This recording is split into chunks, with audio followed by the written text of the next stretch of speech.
Vía Pública. ¿Qué tal? ¿Cómo están ustedes? Muy buenas noches.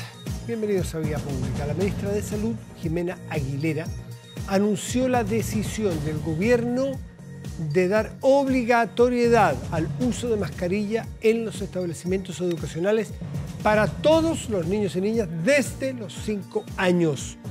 Así se dio a conocer en la sesión especial de la Cámara de Diputados, donde se está analizando las gestiones que se están realizando en el Ejecutivo para enfrentar justamente la crisis de las enfermedades respiratorias, justo después de que se supo la salida del ahora ex subsecretario de Redes Asistenciales, Fernando Arauz. Mediante una declaración en La Moneda, el mandatario confirmó la salida de Arauz, a quienes vemos ahí en pantalla, quien en las últimas semanas había sido blanco de múltiples críticas y pedidos de renuncia por parte de la oposición.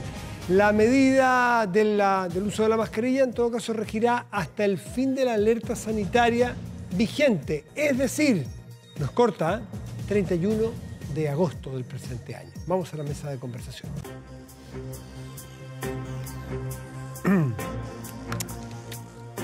Y están con nosotros Rodrigo Arellano, vicedecano de la Facultad de Gobierno de la UDD. Rodrigo, ¿cómo estás? Muy buenas noches. Muy bien, Matías, muy buenas noches. Un poquito frío, pero aquí está calentito. Aquí está muy agradable, sí. Y la tenemos de vuelta porque, se puede contar, sí, estuvo con influenza, que es parte del tema nacional, ¿no? Federica Sánchez, que es académica del Departamento de Política y Gobierno de la Universidad Alberto Hurtado. Federica, qué bueno tenerte de vuelta. Buenas noches. Nos estabas contando tu testimonio. Es durísima la influenza, porque no todos la han tenido ni todos la han visto de cerca y creen que es un resfriadito nomás. No, les contaba, la pasé muy mal. Contagié mucha gente, la pasé muy mal. 3 días de cama, sin poderme levantar de la cama. Vacúnense, es mi recomendación. Mira, vacúnense, es la recomendación. De hecho, con Rodrigo estábamos viendo lugares, fechas de vacunación. Yo tampoco estoy vacunado, pero no tenemos mucha conciencia de esta vacuna. Yo no me la he puesto nunca en la vida. Ah, no, yo sí. Nunca. Este es el único año que me he tardado, pero hay que a ver si mañana voy y me pongo la tarea, porque hay que aportar. ¿Y la mascarilla? ¿Qué les parece a ustedes el retorno a la mascarilla? Porque miremoslo también con perspectiva política, ¿no? Federica. Bueno, yo les contaba recién a ustedes dos que yo la uso, o sea, trato de usarla cuando estoy en lugares cerrados y trato de usarla, pero entiendo que igual después de los 2 años de pandemia es incómodo, la gente no la quiere usar, pero con lo que estamos viendo hoy, con la ocupación de camas a nivel pediátrico y a nivel normal también, no pediátrico digo, ¿no? Es un buen recurso, es un buen recurso para protegerse uno, pero para proteger también a los demás. Claro, puede ser vector de Tengo contagio. Alumnos que están viniendo a clase con mascarilla. Mira, tú te Tengo cierto grado de complejidad. Sí, yo he hecho sobre papá, además de niños prematuros y que están justo en el rango más complicado, pero también creo que hay que darle prioridad y reforzar la responsabilidad antes que la obligatoriedad. No sé si se me entiende. Prefiero que más esfuerzo en prevenir, a lo mejor quizás en aplicar cuidado en las casas y para eso flexibilidad laboral tanto a la mujer como al hombre para que puedan cuidar a sus niños o ellos cuando están enfermos.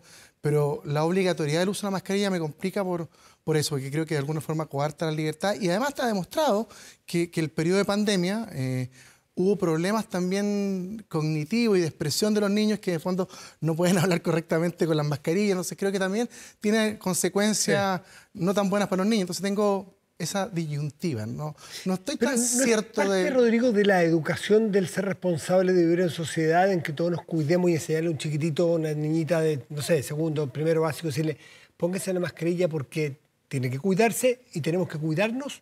¿No es formativo también? Es que al final del día sí, por supuesto que es formativo tomar responsabilidades. Pero vamos en términos prácticos. ¿La mascarilla la usan dónde? ¿En las salas? Sí, es para la sala, entiendo. Pero además la influenza se contagia, se contagia por el contacto, por el diálogo, los niños juegan igual, conversan igual.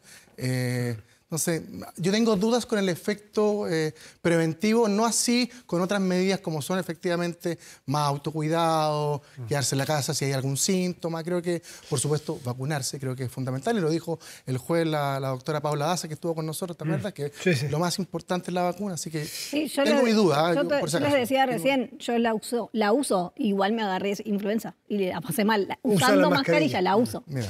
Bueno, en los gobiernos en general... como es tan difícil gobernar en el mundo hoy día, los gobiernos tratan de evitar crisis. ¿Hay crisis inevitables?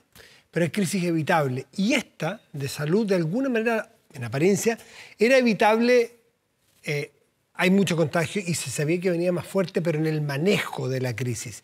Y vamos a entrar directamente a lo político. El domingo, si no me equivoco, o el lunes o el domingo, el Partido Republicano le dio un ultimátum al gobierno. El Partido Republicano, que está pechuga, le fue bien en la última elección y está como... ¿sí? Yo dije, bueno, ¿quién lo va a seguir? ¿La UDI no lo siguió? Dijo, 24 horas para que saquen al subsecretario Arauz, o si no, acusamos a la ministra, acusación constitucional. La UDI no lo siguió, RN no lo siguió, Evópolis no escuché. Y pasaron más de 24 horas y después el gobierno cede y lo saca. A ver, traten de ayudarme a entender políticamente, ¿influyó eso? Yo creo que no es menor lo que hoy dice el Partido Republicano, asumiendo la posición que tiene el Partido Republicano en el segundo, pero digamos en este órgano deliberativo paralelo, que es el Consejo Constitucional, pero así todo no es mayoría en el Congreso. Pero hay una transferencia de poder que tiene que ver... Distinto. Exacto. O sea, obviamente se iba a escuchar diferente esa voz y hay una transferencia de poder quizás la palabra que estábamos buscando recién es empoderado, ¿no? O sea, el Partido Republicano se siente empoderado y se siente con la capacidad Eso más académico, pechuga más... Eso, todos lo entendemos. Hay alguno que le va bien, hoy día uno, mañana son otros, digamos. Se siente con la capacidad de hacer algunos requerimientos, expresar ciertas... O sea, fue un ultimátum. ¿Un ¿no? ultimátum? ¿24 horas? Fue literalmente un ultimátum. Quizás es un poco mucho para un partido que no tiene esa mayoría en el poder legislativo, sin embargo, el poder lo está ejerciendo igual. O sea, esa transferencia de poder se ve justamente en esto. Ahora, tradicionalmente uno dice, los partidos de oposición que le dan ultimátum a los gobiernos o a un funcionario, lo que hacen es afirmar a ese funcionario. Y nosotros pensamos que ya había pasado las 24 horas, que el Partido Republicano había logrado lo contrario, es decir, a lo que querían. Afirmaron a Arauz. Pasado un poco, medio día después, y Arauz sale de su cargo, Rodrigo. Que fue un poquito lo que pasó en educación. Recordemos que frente a las amenazas de la acusación, finalmente se fortaleció el rol del ministro. Yo no creo, fíjate, que el Partido Republicano o la acusación o esta amenaza haya influido en la determinación que tomó el gobierno. Creo que hay otro elemento más importante. El ex subsecretario Arauz logró algo que habían logrado algunos proyectos de ley, que era ser criticado de forma o apoyado de forma transversal, porque aquí las voces venían del Partido Republicano, venían muy fuertes de Chile Vamos solicitando su salida sin la amenaza o la condición de la acusación constitucional. El domingo en Estado Nacional el diputado Ramírez fue muy duro con la gestión del ex subsecretario. Gente del gobierno también había solicitado al presidente la salida del ministro, porque yo creo que aquí se detectó dos cosas y el presidente en eso quizás tuvo la capacidad de despejar un poco también el vínculo que tenía importante con el subsecretario. Era que aquí faltaba liderazgo. O sea, había alguien y tenía muy sola a la ministra Aguilera trabajando, y yo creo que también faltaba experiencia y gestión, que es un poco lo que se le critica, y para esta etapa, que estamos comenzando, todo el mundo dice que viene el pique en un par de semanas, se requería gestión, liderazgo. Su liderazgo estaba debilitado dentro del oficialismo, por cierto, dentro de la oposición y también internamente dentro del ministerio. El otro día conocimos una carta de la agrupación de funcionarios del ministerio que criticaba muy duramente al subsecretario. Entonces, yo creo que la suma de estos factores, no la acusación constitucional, hizo que finalmente el subsecretario saliera. Opera en política que los gobiernos dicen, ya, olvidemos una acusación constitucional porque, en fin, ya pasaron las 24 horas, pero fríamente decir, Arauz se va, y disculpe, señor Arauz, si no está viendo nada personal, yo supongo que él hizo lo mejor que pudo siempre, aunque los errores son manifiestos, pero esto no es nada personal, análisis político, pero el señor Arauz lo único que va a hacer es que nos va a impedir llegar a acuerdos, nos va a tener relacionados siempre de manera tirante con la oposición. Necesitamos en esta materia de salud llegar a acuerdos importantes en materia de ley corta, de ISAPRE y todas las otras reformas. Entonces, que aquí es un aviso a todo quien vaya a ser obstáculo de negociaciones, obstáculo de buen gobierno, y quizás sale por eso, porque el gobierno al final Arauz se le transforma en un problema, y ¿sabe qué? ¿Operemos de una vez del problema? Puede ser, pero además también había una crisis muy inmediata que había que estar resolviendo en este momento, que era justamente la crisis de la circulación del virus, que estaba justamente afectando al sector pediátrico, y se sumaron un conjunto de cosas en los últimos 2-3 días que también llevaron un poco a la decisión de, bueno, alguna cabeza tiene que correr, y termina siendo la del subsecretario. Pero en parte también me parece que hay algo de la necesidad de gestionar una política de salud integral donde se pueda promover un diálogo y una negociación entre los distintos sectores, y para eso obviamente el gobierno tiene una agenda donde hay una parte de esa agenda que está enfocada también en la salud y tiene el objetivo de hacer o lograr pasar parte de esa agenda. Si para eso necesita sentarse en la mesa a negociar, bueno, se tienen que dar las condiciones para esa negociación. Y si el subsecretario estaba haciendo una piedra de tope para esa negociación en un momento que es justamente importante, bueno. Yo creo finalmente que, Matías, aquí el gran pecado fue que no logró en el oficialismo tener un apoyo robusto y potente a la figura del subsecretario. Finalmente es reemplazado por... ¿Iba a ser un problema que se iba a arrastrar, tú crees, para otras negociaciones? Pero es que si no, vamos bajo esa lógica, Matías, existen una serie de proyectos de ley en que está la condicionante de quien la dirige para poder lograr acuerdos. Y no tengo la sensación que en un régimen presidencial y con el liderazgo que ha mostrado el presidente Boric, el condicionamiento por parte de la oposición a avanzar en negociaciones ponga en peligro o en jaque a alguien en su puesto ministerial o de subsecretario en este caso. Yo tengo la sensación que aquí pesó mucho más el tema de liderazgo, asumir rápidamente gestión y también, yo creo que también el fuego amigo, como dicen ahí, el oficialismo no respaldó con la suficiente fuerza a un subsecretario muy cuestionado. Pero hay una nueva muestra de recurrir a las viejas huestes, a los viejos militantes. Viene un ex subsecretario de Ricardo Lagos.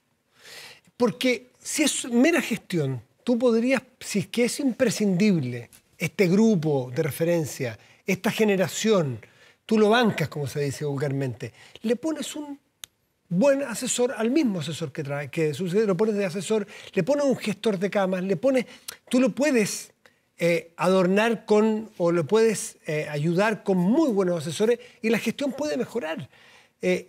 La significación política de la salida viene del círculo de Isquiasiches, del colegio médico.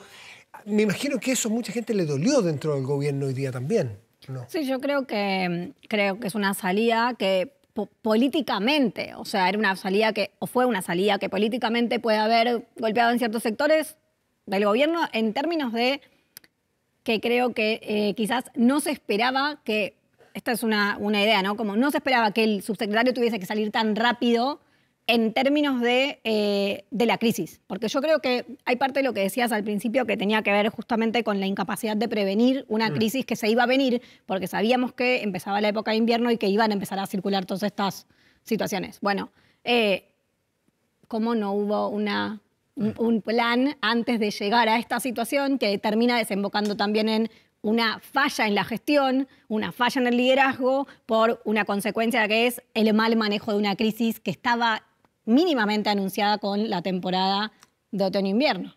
Entonces, ¿cómo gestionamos esto? Yo creo que el cambio es bien potente, lo que señala Matías, que en el fondo vuelve alguien que fue el primer subsecretario de redes asistenciales, porque a él le tocó comenzar con esta subsecretaría en el gobierno de Ricardo Lagos, a reemplazar justamente a alguien del círculo cercano al presidente.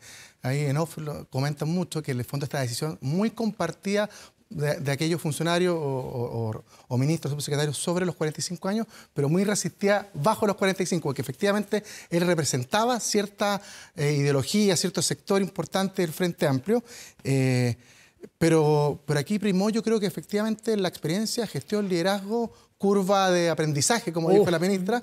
Fue duro eso es duro, ¿eh? Sí. La ministra lo defendió mucho, pero ella dijo una frase que probablemente no quería decir cómo se interpretó, pero no tenemos tiempo que perder con aprendices. Y eso es muy duro. Sí. Curva de aprendizaje para un practicante. Y eso para una generación, porque no es el primero de esta generación que venía sabiéndoselas todas, que criticaron muy duramente, trataron de asesinos a los que habían gestionado la pandemia.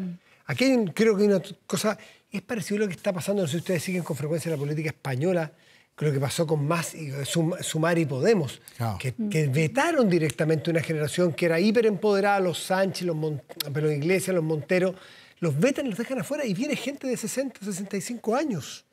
Entonces, aquí en lo generacional parece que le faltó madurez. A mí no me llama la atención que hayan elegido, que el gobierno haya elegido este perfil para el cargo. Digo, no, es algo que ya viene demostrando muy claramente cuál es el sector al que se quiere acercar, cuál es el sector al que escucha, cuál es el sector del cual se quiere nutrir y del cual quiere aprender. Entonces, eso no me llama la atención que haya recurrido a este... O sea, cada vez que hay una crisis recurre a la vieja escuela de la concertación. Vuelve a los 30 años. Exacto. Cada vez que hay una crisis, vamos a los 30 años. Eso debe doler profundamente, sobre todo a los que eran muy críticos de los 30 años, que era parte importante del gabinete. ¿Sí? Ahora, esto es una situación que se viene dando y que parece ser que el presidente es el que más entiende que hay que hacer el mea culpa y avanzar. Pero déjenme ponerle la foto del sábado en la noche, Convergencia Social, aniversario, y el presidente de la República en una parada totalmente distinta, no el que estaba celebrando en Casa Piedra los X años de los tratados de libre comercio con Estados Unidos, sino que era el Gabriel Boric estudiante, más bien nos acordamos de ese, y llama a la rebeldía, a la militancia. ¿Cómo ven ustedes esos dos personajes? A terminar con las extremas derechas. El jefe de Estado, que está, insisto, celebrando el Tratado de Libre Comercio con la embajadora norteamericana en Casa Piedra, 3 días después, hablando de la ultraderecha y que hay que ponerle freno a la ultraderecha y llamar a la rebeldía y a la militancia. Creo que por un lado también hay algo que venimos hablando en los últimos meses que tiene que ver con justamente este llamado a la vieja escuela, con el sentarse a negociar, el ser reflexivo respecto a las necesidades de la crisis, lo que no pueden hacer, lo que no saben hacer, la falta de experiencia, pero al mismo tiempo toda esta, digamos, este recurso de apelar a la vieja escuela, a la vieja concertación, tiene como consecuencia del otro lado, bueno, o sea, una incomodidad, dejar a las propias bases electorales en un lugar incómodo, ¿no? Pero las bases electorales de Boric es el electorado cerrado de esa base electoral más propia, es el sostén de su partido, es el sostén de su coalición de gobierno, que en muchas de estas ocasiones hasta votó en contra de las propuestas del gobierno. Entonces creo que ese doble juego de Gabriel Boric como presidente en ese lugar de negociación, de acuerdo, etcétera, pero por otro lado, él también cumple un rol dentro de su partido. ¿No confunde el electorado un liderazgo que tiene tanta dualidad, Rodrigo? Y no solamente el electorado. Yo creo que de todas maneras, ¿cuál es la ciudadanía? Quienes escuchamos el discurso del 1 de junio, o otras oportunidades, como dice Matías, al presidente Boric, y escuchamos el video que fue grabado en el aniversario de Convergencia Social del partido del presidente, efectivamente, son dos tipos absolutamente distintos. Y eso demuestra quizás el conflicto interno que tiene que vivir diariamente el presidente entre su proyecto ideológico, porque eso es. Al final vimos al Boric ideológico el sábado en la noche en este acto, y su proyecto de país. Él también hace un reconocimiento a que quizás llegaron antes al poder, no estaban preparados, que la ciudadanía quizás va más lenta de lo que ellos esperaran, y llama efectivamente a seguir trabajando bajo la lógica ideológica. O sea, no han renunciado a ninguna de las consignas que de alguna forma quedaban plasmadas en la primera vuelta electoral. Entonces, no solamente un conflicto con la ciudadanía o con los partidos, sino que efectivamente creo que el más relevante es el conflicto propio que tiene el presidente de esa incapacidad a veces de poder definirse hacia dónde quiere ir. Y hay una muestra, Federica. El presidente en esa misma celebración de Convergencia Social hace un llamado y dice algo así como: espero que sea, con humor y con mucha liviandad, en buena onda, dice: espero que sea la última vez que nos veamos en este cumpleaños. El cuarto y último aniversario de Convergencia Social. No porque quiera que se termine su partido, sino porque de verdad que habla de un proyecto político más grande del Frente Amplio. Es decir, que ya no sea más Convergencia, sino que sean juntos con RD, Convergencia, comunes, en fin. No le fue tan bien, no tuvo un eco como el jefe de Estado, el gran líder que tiene esta generación, hace un llamado en ese tono. Uno no ve que se ponen todos en fila detrás, sino que empiezan, a ver, no todavía, parece que no estamos listos, se adelantó el presidente. La Revolución Democrática fue muy duro en la respuesta. O sea, nuestro proyecto tiene 11 años, somos el partido más antiguo, acabamos de tener un consejo, no sé cómo fue la carta, y le dijeron, no estamos no hay agua en esta piscina para una unión de todos los partidos. ¿Afectará el que no tenga ese liderazgo tan claro y marcado en su propia gente, el que tenga esta dualidad del jefe de Estado más que llama más a los 30 años? Yo creo que sí, o sea, igual también no es lo mismo ser partido que ser gobierno, no es lo mismo. Y para mí, o sea, en cierto sentido, está bien que Boric tenga dos roles distintos, un rol hacia el interior de su coalición y de su partido y un rol distinto público siendo gobierno. Porque, o sea, el gobierno se va a terminar, pero si el objetivo es construir el Frente Amplio o el objetivo es mantenerse en RD y mantener los partidos por separado, los partidos tienen que tener continuidad más allá del gobierno. Entonces, esa continuidad es imposible si no hay una clara identificación ideológica de ese espacio, por más que cuando lo vemos en su función de gobierno sea una ideología más lavada, más moderada, porque obviamente está gobernando y en el ejercicio del poder de gobierno no es lo mismo que Boric, líder de un sector político. Entonces, para mí eso no es contradictorio con el rol que él ocupa, que es un rol dual. Por un lado tiene un lugar de poder importante al interior de esos tres partidos, pero al mismo tiempo es jefe de Estado. Entonces, ese rol dual lo tiene que ocupar de la mejor manera posible.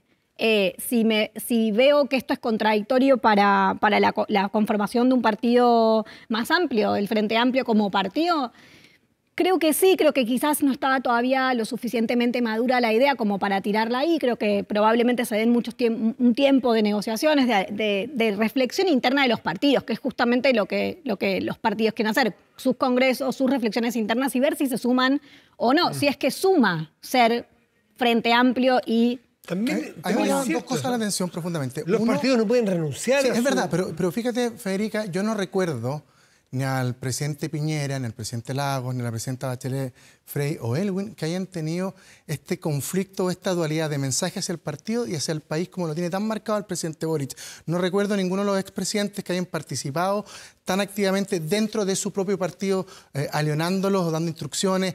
Creo que el presidente Boric ha sido mucho más activo en el rol de pertenecer a un partido que lo que fueron los otros presidentes. Y a mí el otro tema que me llama profundamente la atención es lo que comentamos antes. Es como el timing, es como el momento. Y no tener preparada la piscina para poder de alguna forma tirarse y que haya agua. En el fondo, no haber anticipado esto a sus compañeros de coalición para después recibir el espaldarazo que recibió estos días por parte del partido más grande del Frente Amplio. Entonces, a mí me llama la atención esa cosa, esta como dualidad del presidente versus la que estábamos acostumbrados desde el retorno a la democracia y este timing medio extraño, raro, en que no siento que haya estado preparado. Probablemente fue un discurso, bueno, no tenía nada escrito, estaba parado en el escenario, era muy improvisado y quizás esa improvisación a veces también le juega un poco chueco al presidente. Rodrigo Arellano, vicedecano de la Facultad de Gobierno de la UDD, Federica Sánchez, académica del Departamento de Política y Gobierno de la Universidad Alberto Hurtado. A los dos, muchísimas gracias como siempre por estar aquí cocinando sobre los temas de la contingencia política. Tenemos toda la semana temas muy distintos. Sí, pues. No nos podemos quejar de que no es interesante hacer análisis porque hay mucha novedad siempre. Gracias a los dos. Muchas gracias. Gracias. Y protéjase de la delincuencia con TPY, vigilancia en tiempo real de cámaras de seguridad, con audio disuasivo para su empresa. Alarmas TPY, con cámaras conectadas a su smartphone y un botón de emergencia móvil para su hogar. No sea usted la próxima víctima y contrátelos en tepille.cl. Hacemos una pausa y volvemos, espérenos.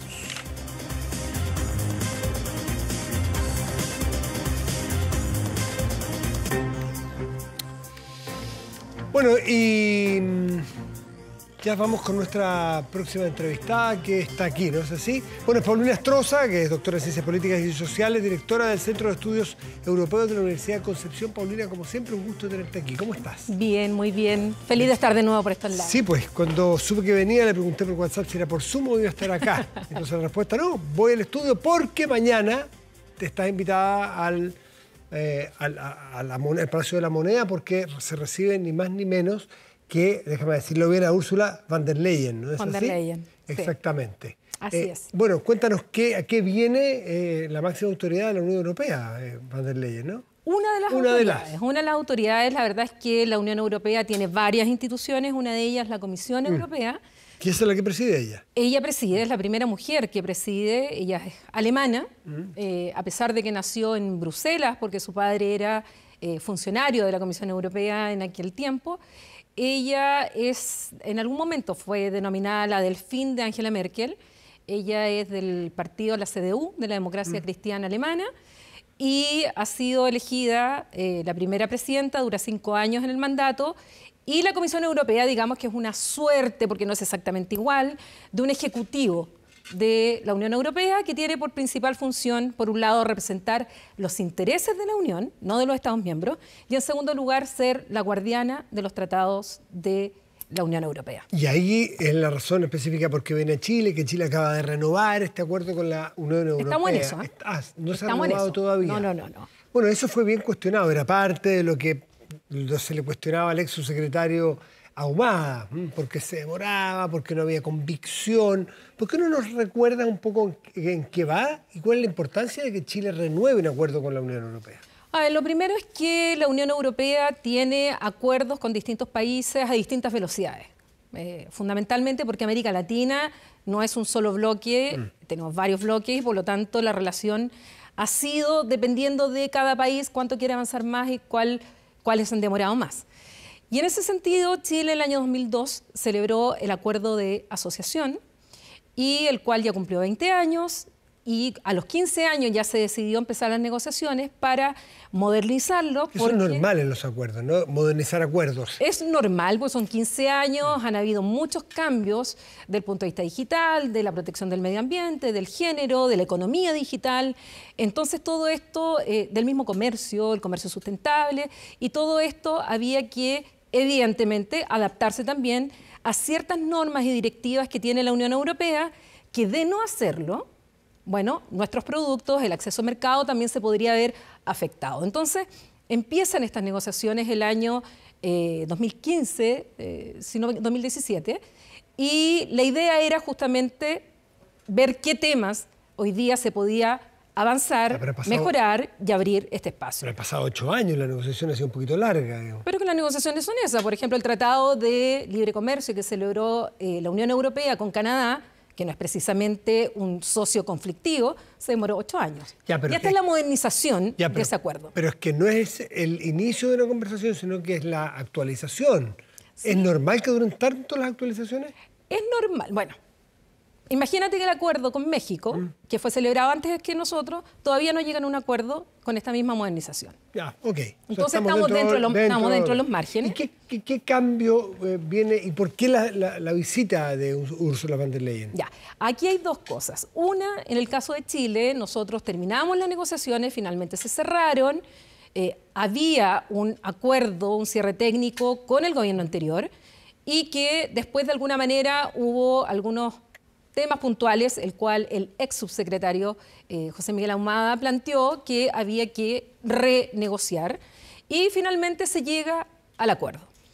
Este acuerdo está, lo que se llama el acuerdo en principio, se lleva, por lo tanto, a la traducción de los 24 idiomas para pasar una revisión legal.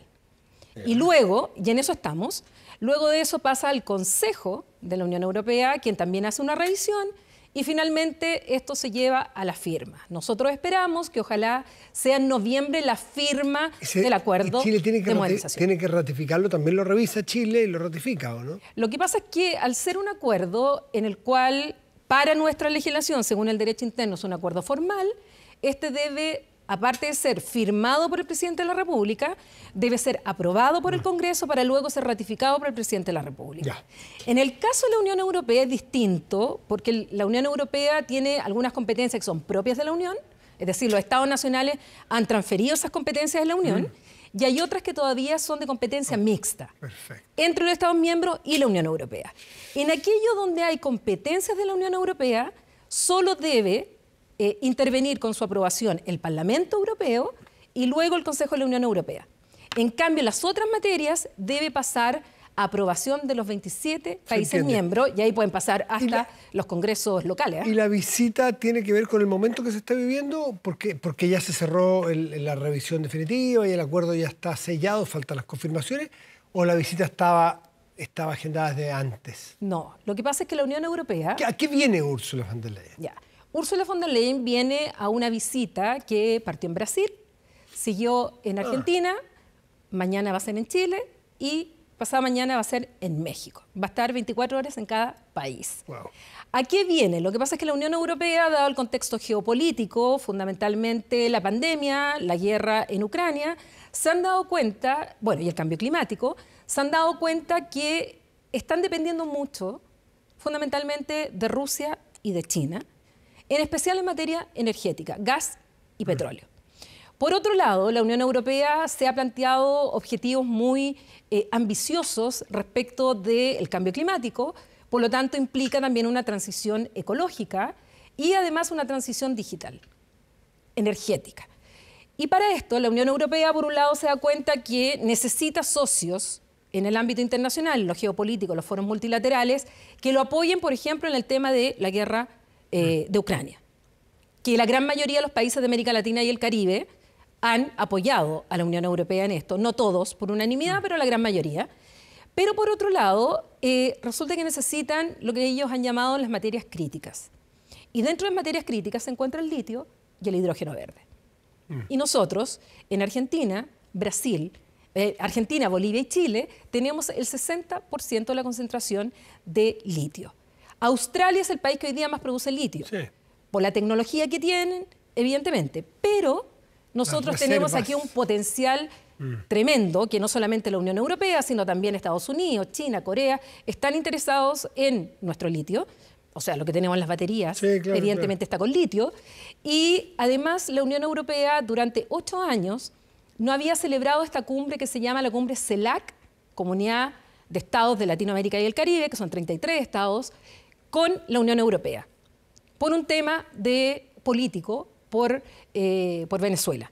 Durante 8 años no se celebraron estas cumbres y ahora se va a celebrar el próximo mes, el 17 y 18 de julio, la tercera cumbre CELAC Unión Europea. Entonces también viene a reforzar estos lazos y a plantear que América Latina hoy día la necesita Europa. Quiero aprovechar, Paulina Estorza, de preguntarte de lo geopolítico mundial, justamente cuando vemos la potencia y la energía que hay China-Estados Unidos, ¿no es cierto? Pues Rusia se mete por las circunstancias de la guerra, pero viene desde la era Trump, esta pelea, esta guerra o comercial. De antes, Obama ya la había. Claro, la guerra China-Estados Unidos ya está muy potente hace mucho rato.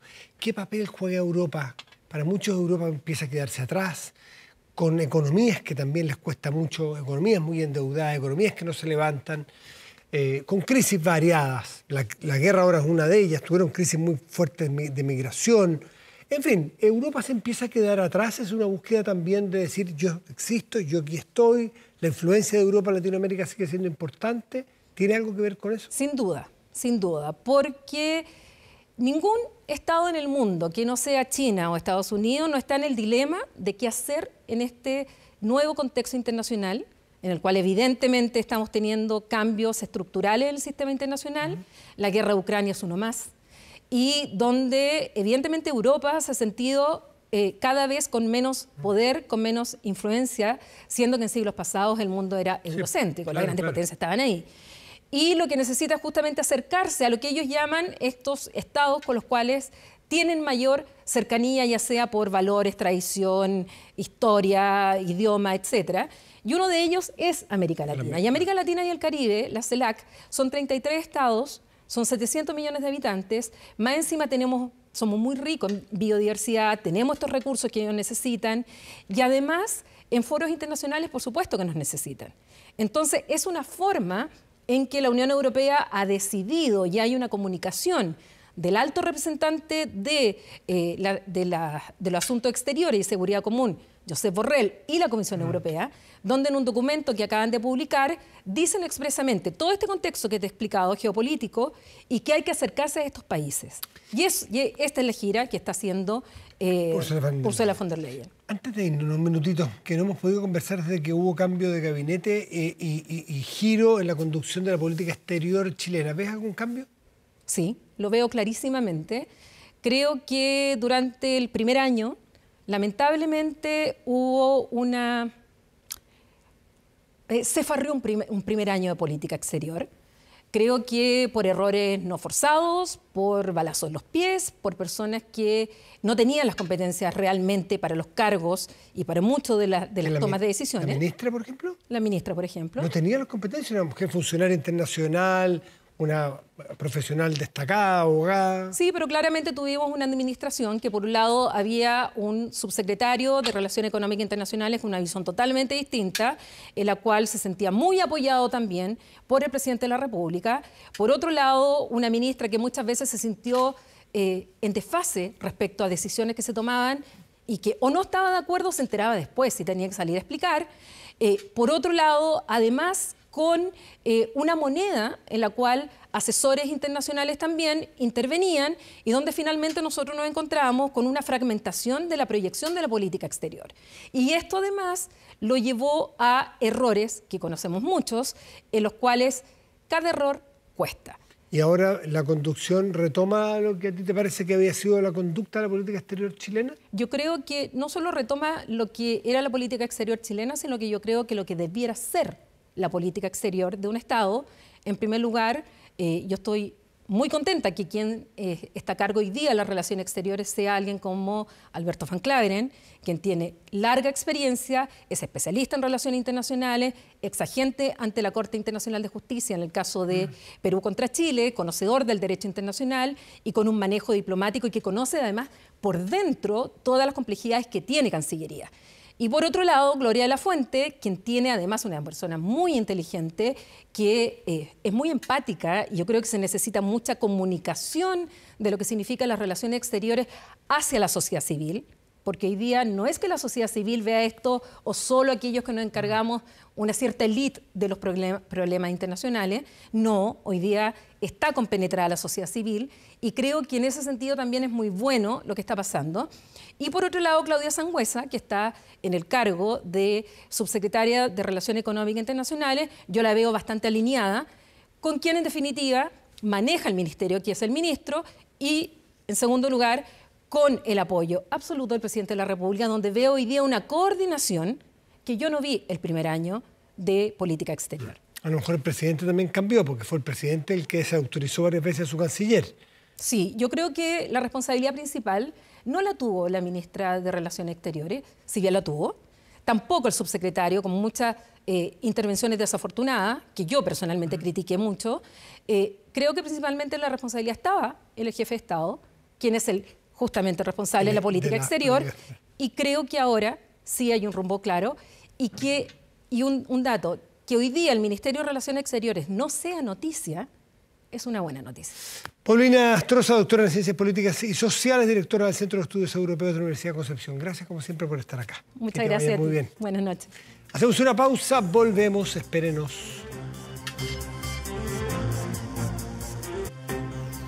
De vuelta en Vía Pública, nos vamos de inmediato a la región de Valparaíso. Nos vamos hasta el Cerro Castillo, en Viña del Mar. Hace algunos minutos nada más finalizó la reunión del presidente Boric con parlamentarios de la región de la Araucanía para hablar de seguridad, porque el presidente va a fin de esta semana, creo que es su tercer viaje a la zona. Estamos con Patricia Flores, nuestra compañera con más detalles desde Cerro Castillo. Patricia, buenas noches. Buenas noches, Matías. Así es, nosotros en las afueras del Palacio Presidencial, una jornada, hay que decirlo, bastante esperada para los parlamentarios que llegaron desde la macrozona sur muy temprano, aquí alrededor de las 20 horas, y que hace tan solo momentos atrás dejaron las inmediaciones del Palacio luego de sostener esta reunión con el presidente de la República, Gabriel Boric. Bastante esperado, y esto se los digo yo porque el 18 de mayo se llevó a cabo un encuentro. Se esperaba en ese entonces que se hablara en materia de seguridad, sin embargo, se refirieron en esa ocasión al plan del buen vivir. El día de hoy fue la revancha para los parlamentarios que llegaron hasta acá, lograron hablar acerca de materia de seguridad, y yo les puedo adelantar que de cierta manera dejaron entrever sentirse bastante contentos, quizás esperanzados en poder avanzar ciertos puntos que para ellos son bastante importantes. Uno de ellos tiene que ver con ya para el segundo semestre la ley antiterrorismo, que esperan que se reestructure, sea reformulada, repensada, y de esa manera poder dar cabida e ir solucionando algunos episodios bastante lamentables. Por lo demás, ustedes podrán recordar que durante esta semana, por ejemplo, han sufrido los parlamentarios, han dicho, atentados en dichas zonas en la macrozona sur. Salieron hace bastante poco tiempo atrás, logramos conversar con ellos, pero también logramos tener las impresiones de los delegados presidenciales que llegaron también junto al ministro secretario general del gobierno, salieron, hablaron con nosotros, nos señalaron también sentirse bastante esperanzados en ir de la mano junto al gobierno para poder ir desarrollando en materia de seguridad algunos ítems bastante importantes. Se habló de ley de usurpaciones, por ejemplo, se habló también de la ley de antiterrorismo y junto a ello también algunas materias que se esperan sean anunciadas en la visita que va a tener el presidente para el día viernes allá en la macrozona sur. Yo les invito a continuación, sin mayor preámbulo, a escuchar parte de las impresiones de los delegados que llegaron durante esta jornada aquí hasta la comuna de Viña del Mar. Ponga mucha atención. Lo que se quiere es avanzar en entregarle soluciones concretas a las personas que viven en la región del Biobío y en la región de la Araucanía y que llevan ya mucho tiempo sufriendo por los embates, ¿cierto?, que hemos tenido de estos actos que son actos terribles y que afectan la vida diaria de las personas. Aquí se ha ido construyendo un intangible, que es un gran acuerdo con una mirada de Estado para ir resolviendo un problema que no es de hoy día, no es de ayer, no es de antes de ayer. Llevamos 27 años en la región de la Araucanía con este tipo de hechos graves, violentos. Una mirada transversal durante esta noche, parlamentarios que se reunieron desde la bancada de Renovación Nacional, UDI, también de la bancada republicana, pero también del oficialismo Convergencia Social, en manos de la diputada Ñamco, quienes al salir de esta reunión también lograron hablar con nosotros y darnos sus impresiones al respecto. Yo les decía, ¿no?, que esta visita por parte de los delegados presidenciales y también por parte del ministro secretario general del gobierno dejó entrever que de cierta manera ya por lo menos el gobierno ha aprobado 25 proyectos de ley. Sin embargo, ¿qué dicen los parlamentarios que no son parte del oficialismo? Bueno, que esperan que den mayor celeridad a otras temáticas que tienen que ver e involucran, por ejemplo, en materia de infraestructura y también materia de seguridad en la macrozona sur. Los invitamos a escuchar las impresiones de los parlamentarios que llegaron durante esta jornada.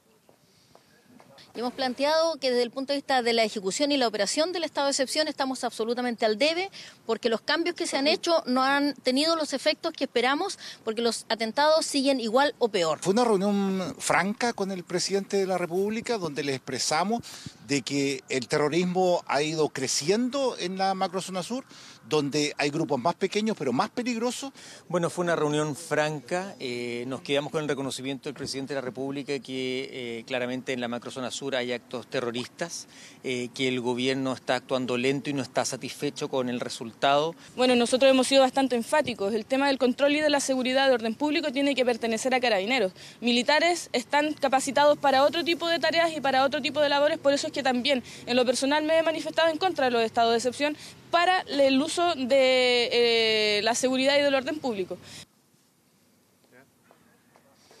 Una reunión franca es quizás lo que mejor denomina este encuentro aquí en la noche de Viña Marina. Se espera también que la agenda del presidente mantenga otras reuniones. Sabemos que durante mañana también aquí el Palacio Presidencial va a ser el epicentro clave también para poder ir definiendo ciertas reuniones y también ir avanzando en materia de gobierno. Estaremos muy atentos a lo que pueda suceder en este encuentro que se va a seguir sosteniendo aquí en la comuna de Viña del Mar, en el Palacio Presidencial.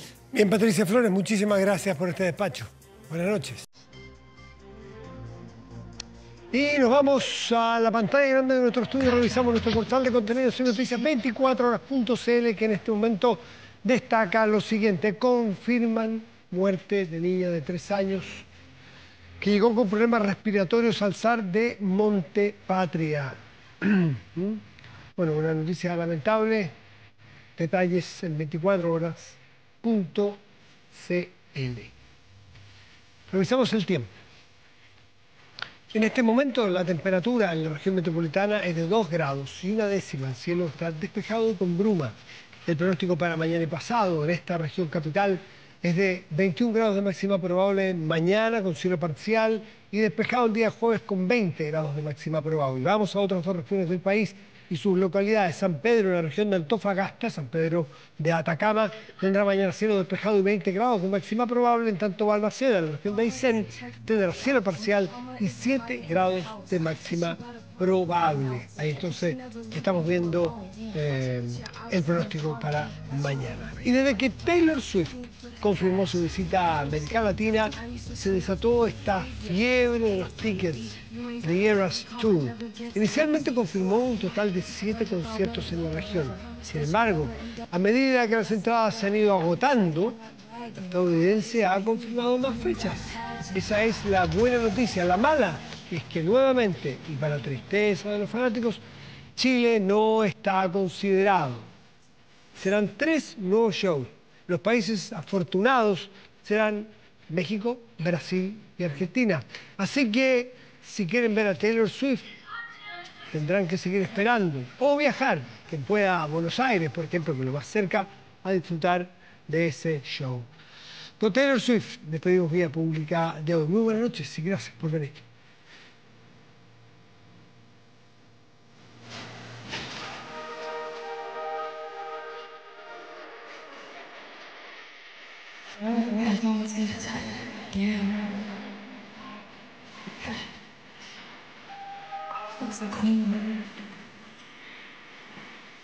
Facts.